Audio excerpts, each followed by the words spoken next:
I think that dog just gave up on living. That was the first thing I said when I saw him slumped in the back corner of the shelter kennel, like a rag doll someone had tossed aside and forgotten. I don't even know why I blurted it out. Maybe it was the way his head hung so low he barely looked up when I approached.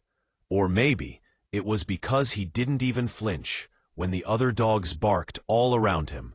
Loud, desperate, hopeful barks that filled the air like prayers. His fur was so matted, it looked less like a coat and more like a tangled gray-brown mop. His ribs showed through like the bars of his cage had been pressed into his skin. He wasn't just ignored by visitors. He seemed to have been forgotten by life itself.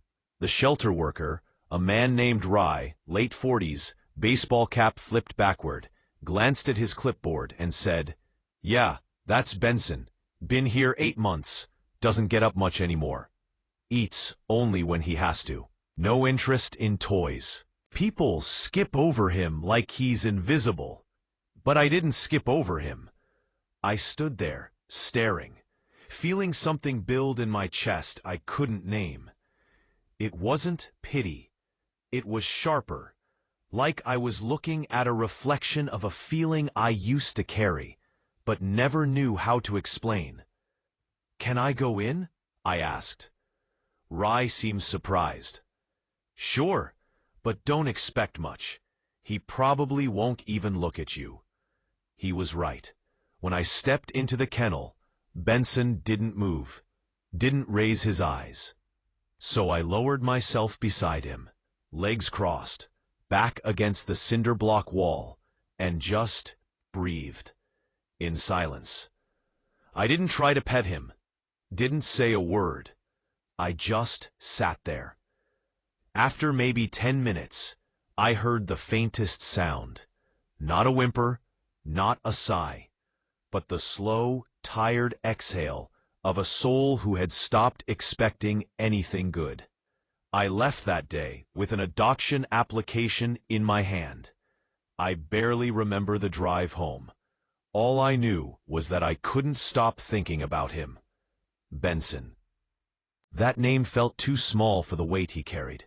The following week, after paperwork and a home inspection, I returned with a leash. Rye looked stunned. "You sure you want him? There's a golden retriever that came in yesterday. Friendly, house-trained, great with kids." "I want Benson," I said. Rye gave me a look that said he thought I was out of my mind, but handed me the kennel key. "Your call." The moment I opened that door, Benson looked up. Just a flicker, but it was something. I knelt beside him, clipped on the leash, and whispered, "Let's go home, buddy." He didn't resist, didn't wag his tail, but he walked beside me, slowly, cautiously, as if unsure this wasn't some cruel trick. The ride home to northern Illinois was quiet. I'd padded the back seat with thick blankets, but Benson sat stiffly, staring out the window like he was waiting for it all to vanish. At home, he stepped inside with heartbreaking caution, sniffing the rug, glancing at the couch, turning in slow circles as if searching for an exit. I made him boiled chicken and rice. He ate one slow bite at a time, and didn't finish. That first night, he curled up by the laundry room door, not in the dog bed I bought, but near the place that felt safest, a quiet threshold. I sat a few feet away, just like in the shelter.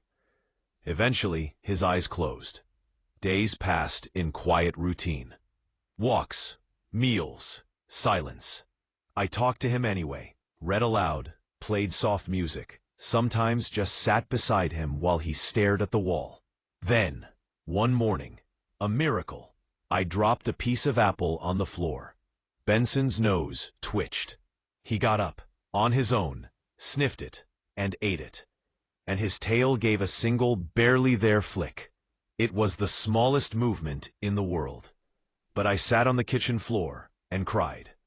Weeks turned into months. He began waiting by the door after walks. Slept at the foot of my bed. Wagged his tail when I came home from the grocery store. Barked, once, at a passing bicycle, and I cheered like he'd won the Olympics. Then came Jake, my 6-year-old cousin's son. "Is your dog broken?" Jake asked bluntly. "He's just healing," I replied. Jake plopped down beside him. "I had a splinter once. It hurt for a long time." Benson didn't move, but his eyes followed the boy. By day 2, Jake was sharing cheddar crackers and apple slices. Benson began following him room to room, slow, curious, protective. Then, Jake tripped in the backyard. Not a bad fall, just a scraped elbow. But Benson, the dog who barely moved, jumped up and ran to him, stood over him, nudging his side until I arrived. Jake smiled. "Your dog is fixed." No, I thought, he isn't fixed.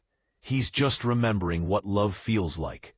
That night, Benson slept beside Jake's bed, tail resting lightly over the boy's leg.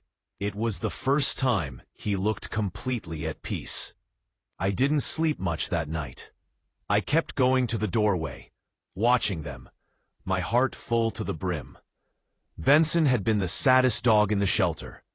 But now in my home, with a boy who thought crackers were currency and a woman who refused to give up on him, he was becoming whole. And we were just getting started.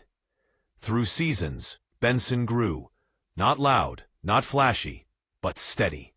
He greeted my parents at the door, played with neighborhood kids, sat calmly during thunderstorms while fostering scared dogs like Millie and Roscoe, showing them, by example, how to trust again.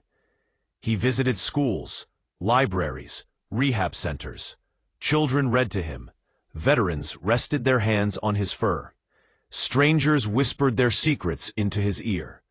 He never sought attention, but he gave presence, deep, quiet, healing presence, to everyone he met. At the shelter's annual gala, they honored us. "You gave him a chance," Rye said, "and he gave the world back its hope." I bought him a bow tie. He wore it like he understood it. It was more than fabric.